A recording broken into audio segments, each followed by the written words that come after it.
Wow movies Tamil சேனல்லேருந்து நான் அபிராமி ஆனந்தன். இன்னைக்கு நான் புதுசாக ஓடிடியில் வந்திருக்கக்கூடிய 4 படங்களை கொண்டு வந்திருக்கேன். இப்போ நான் சொல்ல போகிறதுல ஒரே ஒரு படம் மட்டும் தமிழ் டப்பிங்கில் இல்லை, ஆனால் அதுவும் ஓரளவுக்கு நல்ல படம் தான்.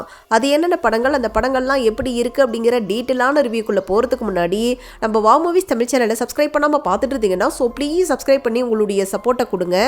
இந்த வீடியோ உங்களுக்கு பிடிச்சிருந்துச்சு அப்படின்னா லைக் பண்ணுங்கள், கமெண்ட் பண்ணுங்கள், ஷேர் பண்ணுங்கள். இப்போ வாங்க நம்ம வீடியோக்குள்ளே போகலாம். இப்போ நம்ம ஃபஸ்ட்டாக பார்க்க போகிற படம் இப்போ ரீசெண்டாக ஓடிடியில் ரிலீஸ் ஆன தமிழ் படமான ஜாக்கி அப்படிங்கிற ஆக்ஷன் ட்ராமா மூவி. இந்த படத்துடைய ஸ்டார்டிங் ஸ்டோரி என்ன அப்படிங்கிறத நம்ம பார்த்துடலாம். படத்துடைய கதைக்களமே மதுரையில் நடக்கிற மாதிரி காட்டுறாங்க. அங்கே கெடா சண்டை அப்படிங்கிறது ஃபேமஸான ஒரு விஷயம். இந்த கெடா சண்டைக்கு வருஷம் எல்லாருமே அவங்களுடைய கெடாவை ட்ரைனிங்லாம் கொடுத்து கூட்டிகிட்டு வருவாங்க. இந்த கெடா சண்டையில் வில்லனுடைய கெடாவை ஜெயிக்கிறதுக்கு ஊருக்குள்ளே யாருமே கிடையாது. எல்லா போட்டியிலையுமே நம்ம வில்லன் தான் ஜெயிச்சிட்டு இருக்காரு. இப்படி இருக்கும்போது ஒரு நாள் போட்டியில் சாதாரண ஒரு ஆட்டோ டிரைவராக இருக்கக்கூடிய நம்ம ஹீரோ அவருடைய கெடாவுக்கு எல்லா ட்ரைனிங்கும் கொடுத்து அந்த போட்டிக்கு கூட்டிகிட்டு வராரு. எந்த ஒரு கெடாவும் நம்ம ஹீரோவுடைய கெடா கூட போட்டி போடுறதுக்கு அந்த டைமில் இல்லை. அப்போ வேறு வழி இல்லாமல் வில்லனுடைய கெடா கூட தான் நம்ம ஹீரோவுடைய கெடா போட்டி போடுது.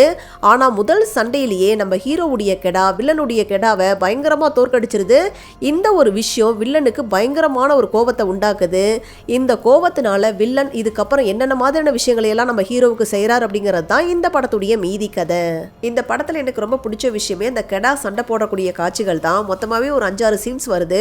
அது எல்லாமே ரொம்ப சுவாரஸ்யமாகவே இருந்துச்சு. பர்டிகுலராக கிளைமேக்ஸில் வரக்கூடிய அந்த ஃபைட் சீக்வன்ஸ் அப்படிங்கிறது ரொம்ப சுவாரஸ்யமாகவே இருந்துச்சு. படம் ஆரம்பிச்சதுலேருந்து த்ரூ அவுட் கிளைமேக்ஸ் வரைக்கும் பெருசாக எங்கேயுமே போர் அடிக்காத மாதிரி கொண்டு போயிருந்தாங்க. இந்த மூவியில் நடிச்சிருந்த ஹீரோவாக இருக்கட்டும் வில்லனாக இருக்கட்டும் 2 பேருமே ஒரு சூப்பரான ஒரு பர்ஃபார்மன்ஸை கொடுத்துருக்காங்க. ஹீரோவுக்கும் அவருடைய கெடாவுக்கும் நடுவில் இருக்கக்கூடிய அந்த ஒரு எமோஷனல் பாண்டிங் அப்படிங்கிறது சூப்பராகவே ஒர்க் அவுட் ஆயிருக்கு. மேக்கிங்கும் ரொம்ப நீட்டாகவே பண்ணியிருந்தாங்க. பட் என்ன ஒரு பிரச்சனை அப்படின்னு கேட்டிங்கன்னா, தேவையில்லாத அந்த ஒரு ஐட்டம் சாங்ஸ் எல்லாம் ரிமூவ் பண்ணியிருக்கலாம். ஒரு சில லவ் சீக்வன்ஸ் எல்லாம் கொஞ்சம் குறைச்சிருக்கலாம்.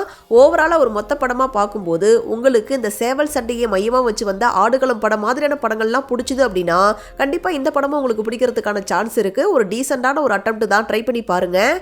இந்த படத்தை நீங்கள் பார்க்கணும் அப்படின்னு நினச்சிங்கன்னா அமேசான் பிரைமில் தமிழ்லேயே அவைலபிளாக இருக்குது. அடல்கனன்லாம் இல்லை, நீங்கள் தாராளமாக ஃபேமிலியோடையே பார்க்கலாம். இப்போ நம்ம 2வதாக பார்க்க போகிற படம் தமிழ் படமான காந்தி டாக்ஸ் அப்படிங்கிற ஒரு காமெடி கலந்த ஒரு ஃபீல் குட் ட்ராமா மூவி. இந்த படத்துடைய ஸ்டார்டிங் ஸ்டோரி என்ன அப்படிங்கிறத நம்ம பார்த்துடலாம். படத்துடைய ஆரம்பத்திலே நம்ம ஹீரோவை காட்டுறாங்க. நம்ம ஹீரோ ரொம்ப எளிமையான ஒரு சுச்சுவேஷனில் தான் இருக்காரு. அவருக்குன்னு இருக்கிறது அவங்க அம்மா மட்டும்தான். அவங்களுக்கு உடம்பு சரியில்லாத ஒரு சுச்சுவேஷனில் இருக்காங்க. மருந்து வாங்குறதுக்கு கூட காசு இல்லை, சாப்பாட்டுக்கு கூட வழி இல்லாமல் தான் இருக்காரு. வேலையும் இல்லை, வீட்டுக்கான வாடகை கூட கொடுக்க முடியல, எக்கச்சக்கமான கடன் தொல்லை வேற இருக்கு. இதுக்கு நடுவில் நம்ம ஹீரோ இருக்கக்கூடிய வீட்டுக்கு ஆப்போசிட் நம்ம ஹீரோயின் இருக்காங்க. அவங்கள நம்ம ஹீரோ வேற லவ் பண்ணிட்டு இருக்காரு. இவருடைய கதை ஒரு பக்கம் போயிட்டு இருக்க, இன்னொரு பக்கம் பேரலா ஒரு பணக்கார ஒரு நபரை காட்டுறாங்க. அவர் ஒரு பில்டரா இருக்காரு. மதர் ஸ்டெச் அப்படிங்கிற அவருடைய ட்ரீம் ப்ராஜெக்டை எடுத்து பண்ணிட்டு இருக்காரு. ஆனா அந்த ப்ராஜெக்ட் பாதியிலே தடப்பட்டு நின்று போயிடுது. இப்ப ஒரு பர்டிகுலர் சுச்சுவேஷன்ல இந்த 2 பேர்த்துடைய வாழ்க்கையும் ஒரு புள்ளியில இணைய இதுக்கப்புறம் என்னென்ன மாதிரியான சம்பவங்கள் நடந்துச்சு அப்படிங்கிறது தான் இந்த படத்துடைய மீதி கதை. இந்த படம் பார்த்தீங்கன்னா ஒரு சைலண்ட் ஃபிலிமு. பெருசாக டைலாக்ஸ்லாம் இருக்கவே இருக்காது. வெறும் சையில் மட்டும் தான் பேசிக்குவாங்க. வித்தியாசமான கான்செப்ட் உள்ள படம். அதை ஓரளவுக்கு நீட்டாகவே பண்ணியிருக்காங்க. இந்த மூவியில் நடிச்சிருந்த எல்லாருமே ஒரு சூப்பரான ஒரு பர்ஃபார்மன்ஸை கொடுத்துருக்காங்க. டெக்னிக்கலி இந்த படம் ஒரு தரமான படம் தான். படத்துடைய ஸ்க்ரீன் பிளேவை பொறுத்த வரைக்கும் செகண்ட் ஹாஃபை பெருசாக போர் அடிக்காத அளவுக்கு நல்லா சுவாரஸ்யமாகவே கொண்டு போயிருந்தாங்க. ஒரு சில இடங்களில் காமெடி ஓரளவுக்கு நல்லாவே ஒர்க் அவுட் ஆயிருக்கு. கிளைமேக்ஸில் ஒரு நல்ல ஒரு மெசேஜையும் கன்வே பண்ணியிருக்காங்க. பட் என்ன ஒரு பிரச்சனை அப்படின்னு கேட்டிங்கன்னா, படத்துடைய ஃபர்ஸ்ட் ஹாஃப்லாம் ரொம்ப ஸ்லோவாக போன மாதிரி தான் இருந்துச்சு. மெயினான கதைக்குள்ளே வர்றதுக்கே ஃபர்ஸ்ட் ஹாஃப் வரைக்கும் எடுத்துக்கிட்டாங்க. 2வது படத்தில் டைலாக்ஸ் இல்லை அப்படிங்கிறதுனால ஒரு சில முக்கியமான இன்ஃபர்மேஷனை எல்லாமே டிவியில் வர மாதிரியோ இல்லை நியூஸ் பேப்பரில் வர மாதிரி தான் காட்டியிருந்தாங்க. அதனால் இங்கிலீஷ் ஓரளவுக்கு படிக்க தெரிஞ்சிருந்தால் மட்டும்தான் என்ன நடக்குது அப்படிங்கிறதே ஓரளவுக்கு உங்களுக்கு புரியும். இந்த மாதிரி ஒரு சில பிரச்சனைகள் இருந்தாலும் ஓவராலாக ஒரு மொத்த படமாக பார்க்கும்போது ஒரு ஓகேஷான ஒரு மூவி தான். ஓடிடியில் தாராளமாக ஒரு தடவை பார்க்கக்கூடிய ஒரு படம் தான். இந்த படத்தை நீங்கள் பார்க்கணும் அப்படின்னு நினச்சிங்கன்னா அமேசான் பிரைமில் ரெண்டல் ஆப்ஷனில் மட்டும் தான் இப்போதைக்கு அவைலபிளாக இருக்குது. இந்த படத்தை நீங்கள் ஃப்ரீயாக பார்க்கணும் அப்படின்னு நினச்சிங்கன்னா G5ல இன்னும் ஒரு வாரத்தில் ஃப்ரீயாகவே விட்டுருவாங்க. ட்ரை பண்ணி பாருங்கள். IMDbல 10க்கு 6.6 ரேட்டிங்ஸ் கொடுத்துருக்காங்க. அடல்கனன்லாம் எதுவுமே இல்லை, நீங்கள் தாராளமாக ஃபேமிலியோடையே பார்க்கலாம். இப்போ நம்ம மூணாவதாக பார்க்க போகிற படம் இப்போ ரீசெண்டாக ஓடிடியில் ரிலீஸ் ஆன பிளாக் ஃபோன் 2 அப்படிங்கிற ஒரு சூப்பர் நேச்சுரல் ஹாரர் த்ரில்லர் படம். இந்த படத்தை பொறுத்த வரைக்கும் 2021 வருஷம் ரிலீஸ் ஆன பிளாக் ஃபோன் அப்படிங்கிற படத்துடைய சீக்குவல் தான் இந்த படம். அந்த படத்துடைய கதையை பொறுத்த வரைக்கும் கிராபர் அப்படிங்கிற ஒரு சீரியல் கில்லர் நிறைய குழந்தைகளை வந்து கடத்திட்டு இருக்கான். அதுலேயும் குறிப்பாக நம்ம ஹீரோயினுடைய அண்ணனையும் கிட்னாப் பண்ணிட்டு போயிடுறான். அதுக்கப்புறம் என்ன நடந்துச்சு அப்படிங்கிறது தான் முதல் பார்ட்டுடைய கதை. அந்த கதை எந்த இடத்துல முடிஞ்சுதோ அதிலிருந்து ஒரு 4 வருஷம் கழிச்சு நடக்கிற மாதிரி தான் காட்டுறாங்க. இப்போ நம்ம ஹீரோயினுடைய கனவுல ஒரு 3 சின்ன பசங்க வந்துகிட்டே இருக்காங்க. ரொம்ப கொடூரமான முறையில் வந்து அவங்க சாகிற மாதிரியான கனவுகள்லாம் நம்ம ஹீரோயினுக்கு டெய்லி வந்துகிட்டே இருக்கு. அந்த 3 குழந்தைகளும் ஏதோ சொல்றதுக்கு ட்ரை பண்றாங்க.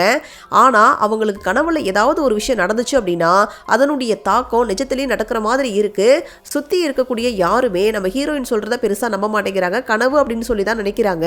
ஆனா நம்ம ஹீரோயினுக்கு இதுல ஏதோ ஒரு விஷயம் இருக்கு அப்படின்னு சொல்லி அதுக்கான பதிலை தேடி போக ஆரம்பிக்கிறாங்க. இதுக்கப்புறம் என்னென்ன மாதிரியான சம்பவங்கள் நடந்துச்சு அப்படிங்கிறது தான் இந்த படத்துடைய மீதி கதை. இந்த படத்தை பார்க்கணும் அப்படின்னா ஃபர்ஸ்ட் பார்ட்டை பார்க்கணுமா அப்படின்னு கேட்டிங்கன்னா அதெல்லாம் தேவையே படாது. ஆனால் ஃபர்ஸ்ட் பார்ட்டை பார்த்துட்டு பார்த்தீங்க அப்படின்னா இந்த கேரக்டர்ஸ்லாம் யார் அப்படிங்கிறத உங்களால் ஈஸியாக இன்னுமே புரிஞ்சுக்க முடியும். இந்த மூவியில் எனக்கு ரொம்ப பிடிச்ச விஷயமே இந்த மூவியில் நடிச்சிருந்த எல்லாருமே ரொம்ப ரொம்ப நீட்டான ஒரு பர்ஃபார்மன்ஸை கொடுத்துருந்தாங்க. படத்துடைய மேக்கிங்கும் ரொம்ப சூப்பராகவே இருந்துச்சு. படத்துடைய செகண்ட் ஹாஃபில் ஒரு சில காட்சிகள் எல்லாம் நல்லா த்ரில்லிங்காகவே கொண்டு போயிருந்தாங்க. ஒரு வித்தியாசமான ஒரு கான்செப்ட் தான். அதை முடிஞ்ச அளவுக்கு டிஃப்ரெண்ட்டாகவே இவங்க ஸ்க்ரீன் ப்ளே பண்ணியிருக்காங்க. செகண்ட் ஹாஃப் ஓரளவுக்கு நல்லா சுவாரஸ்யமாகவே கொண்டு போயிருந்தாங்க. பட் என்ன ஒரு பிரச்சனை அப்படின்னு கேட்டிங்கன்னா கிளைமேக்ஸை இன்னுமே கொஞ்சம் இவங்க பெட்டராக கொண்டு போய் முடிச்சிருக்கலாம். டக்குன்னு கொண்டு போய் முடிச்ச மாதிரி இருந்துச்சு. ஓவராலாக ஒரு மொத்த படமாக பார்க்கும்போது இந்த படம் ஒரு ஓகேஷான மூவி தான். ரொம்ப சூப்பரான படம் அப்படின்லாம் சொல்லிட முடியாது. இன்ட்ரெஸ்ட் இருக்குது அப்படிங்கிறவங்க ட்ரை பண்ணி பாருங்கள். இந்த படத்தை நீங்கள் பார்க்கணும் அப்படின்னு நினச்சிங்கன்னா ஜியோ ஹாட்ஸ்டாரில் அவைலபிளாக இருக்குது. ஆனால் தமிழ் டப்பிங்கில் இல்லை, இங்கிலீஷ் சப்டைட்டில்ஸோட பார்க்கணும் அப்படின்னு நினைக்கிறவங்க ட்ரை பண்ணி பாருங்கள். அடல்கண்டை பொறுத்த வரைக்கும் செக்ஸுவலாக எந்த ஒரு காட்சிகளும் கிடையாது. ஆனால் ரத்தம் தெரிக்கக்கூடிய வைலண்டான ஒரு சில காட்சிகள் இருக்குது. ஸோ அதுக்கேற்ற மாதிரி நீங்கள் பிளான் பண்ணிக்கிங்க.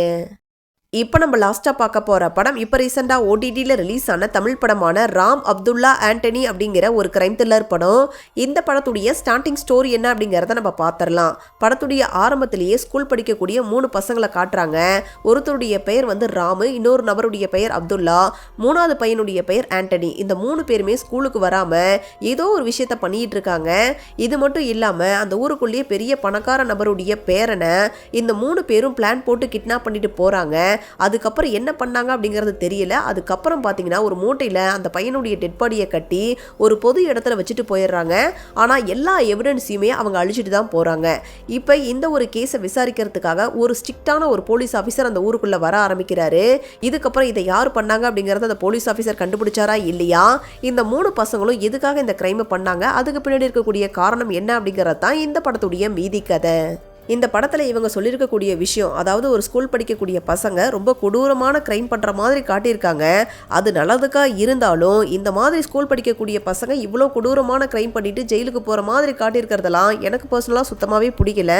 அதுக்கேற்ற மாதிரி இந்த படத்துடைய ஸ்க்ரீன் பிளேவும் பெருசாக சுவாரஸ்யம் இல்லாமல் தான் கொண்டு போயிருந்தாங்க. எக்கச்சக்கமான இடங்களில் எக்கச்சக்கமான லாஜிக் மிரல்களும் இருக்குது. ஒரு புவரான ஒரு மேக்கிங்கை தான் கொடுத்துருக்காங்க. என்னை பொறுத்த வரைக்கும் இந்த படம் ரொம்பவே ஒரு பிலோ ஆவரேஜான ஒரு படம் தான். ஸ்கிப் பண்ணிக்கிறது பெட்டர் ஆப்ஷன். ஒருவேளை பார்க்கணும் அப்படின்னு நினச்சிங்கன்னா அமேசான் பிரைமில் அவைலபிளாக இருக்குது. அடல்கண்டெல்லாம் எதுவுமே இல்லை, நீங்கள் தாராளமாக ஃபேமிலியோடையே பார்க்கலாம். இதே மாதிரி சூப்பரான படங்களை பற்றி நீங்கள் தெரிஞ்சுக்கிறதுக்கு மறக்காமல் வாவ் மூவிஸ் தமிழ் சேனலை சப்ஸ்கிரைப் பண்ணுங்கள், லைக் பண்ணுங்கள், ஷேர் பண்ணுங்கள், கமெண்ட் பண்ணுங்கள். தேங்க்யூ.